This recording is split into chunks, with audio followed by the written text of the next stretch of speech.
It's Alina Wilson here from Estimate Mastery, and I'm super excited for a 3-part series that I'm going to call How to Stop Losing Money on Your Insurance Jobs. And today is going to be part 1 of 3. So what we're going to be talking all about today is how to get the right photos the first time, to stop wasting time going back out to the job multiple times to grab more photos. I'm going to show you how to do that the right way the first time, and I'm super excited to talk about that. Let's go take a look.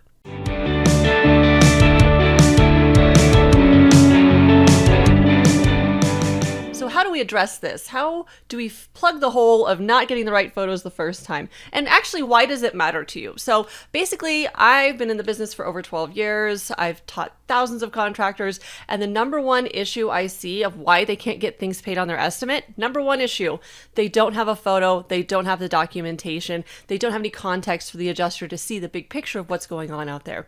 So first of all, what should we get photos of? Of course, the damage. That is given, right? But I also owned a third-party supplementing firm, and basically we would be expected to write a $48,000 estimate for just the roof only, and I would get 4 photos. A close-up of the shingle, circled hail damage, a close-up of the shingle, hail damage circled, like an overview, oh look, this is, a plane of the roof or one of the slopes, and then a picture of the grass. And I was supposed to write a $48,000 estimate and prove that to the adjuster, which wasn't going to fly. So we always had to send people out. Hey, Tom, I need you to go out there and get those photos of this.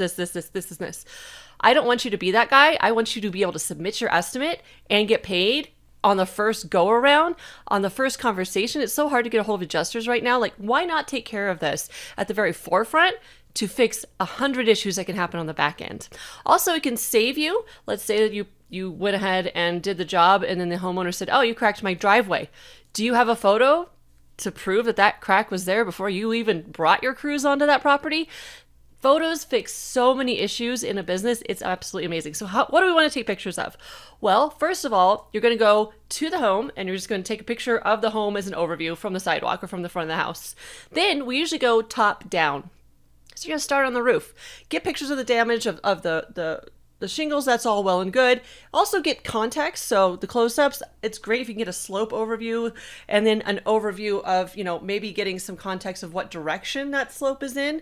So when we pull a hail report and say, well, the hail came from the north, you can show that the damage are on the north-facing slopes, right? It goes a long way improving that damage.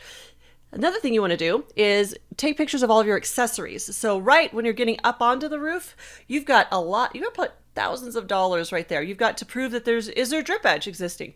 What's the starter situation, ice and water shield? How are those gutters attached to that home? Are you going to need to detach those gutters in order to get the drip edge off, and et cetera, et cetera?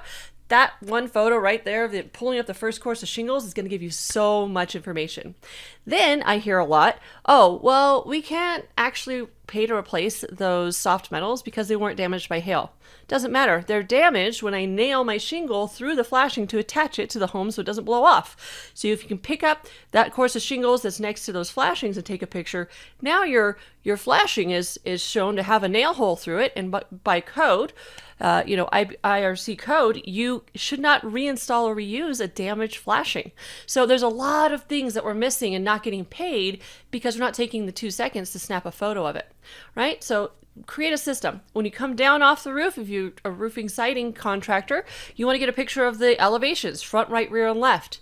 Go in for the damage, get that really tight, close shot, then give yourself some context. Or if you have an inside estimator, they won't have been on the property. They don't know where that damaged window screen is. You just send them one picture of a damaged window screen.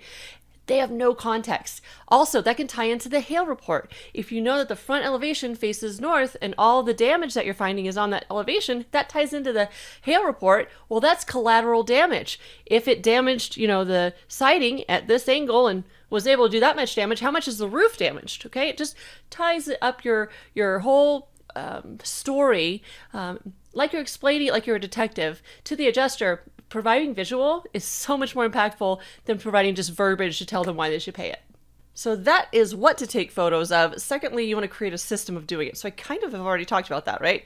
Front shot of the house, top down. So you're going to work on the roof first, then you're going to work on the outside of the home, front, right, rear, left. If you do it the same way in the same direction and teach your people, whoever your sales reps, project managers, to do the same thing the same way every time, that it'll happen faster and you guys will all be on the same page. The other thing is I like to say is you can incentivize photos. Like, I don't know if you have a Friday afternoon meeting or a Monday morning meeting, say, you know, whoever gets the most photos by Friday afternoon, you get Outback Steakhouse gift card, whatever you can do. Perhaps you increase the percentage by 1 to 2 or to 5% of what you're going to pay out whenever they include a full photo package. So that's how you can create a system and then also incentivize it so that everybody wins and we all get paid more because we can actually get that $48,000 estimate paid instead of just getting, you know, $20,000 or whatever the insurance company wants to throw at us. So if you do interior work, it's pretty simple. Again, the scope goes, you know, top down and then front, right, rear, left. That's your outside the home. When you go inside the home, we usually start where the damage happens and then work outwards. And if you're a restoration contractor, you're going to start ceiling, walls, floor. If you're mitigation, they usually go floor, walls, ceiling. So if you want to teach your techs how to do that, again, close up of damage and then back out for context. And then remember what I said about existing damage. If something, not the existing damage pertaining to the storm, but let's say that the driveway was cracked when you showed up.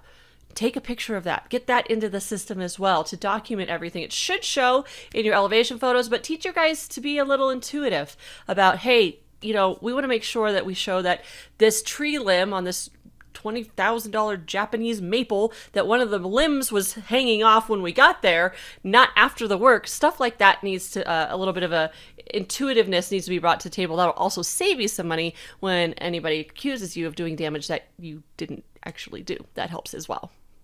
So third and last for this video, I want to show you how to take pictures for Xactimate. Most people are used to doing this, right? We film this way, we take pictures of our family this way, our cats this way, our dogs this way, right?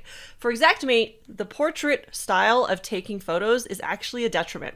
It'll make your photos smaller on your photo report, and it will also kind of squish them in some instances. It's hard to explain, I don't know why it does that, but what you want to do if you're going to take photos for damage reporting purposes, you want to take them in landscape.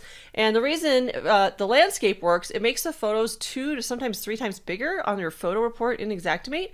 And then also, sometimes when you take them in portrait, they come in sideways. So you have to turn the photos in Xactimate from the landscape to the portrait if you take them in portrait mode, and it's obnoxious. Why waste that time? So if you can teach your people to take damage photos this way, it goes a long way in saving a lot of time and effort, and then you can also clearly see what's in the photos if you take them in the landscape style.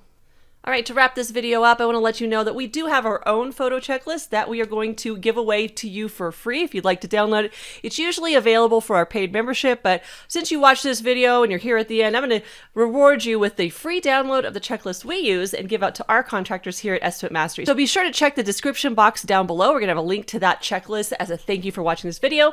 And of course, if you like this content, please like this video, subscribe, hit that notification bell if you want to get more videos like this. I also have 2 more tips I'm going to show you about how to not lose money on your insurance jobs that are going to be coming up. So you're going to want to hit that notification bell so you can receive notification that those videos are coming out.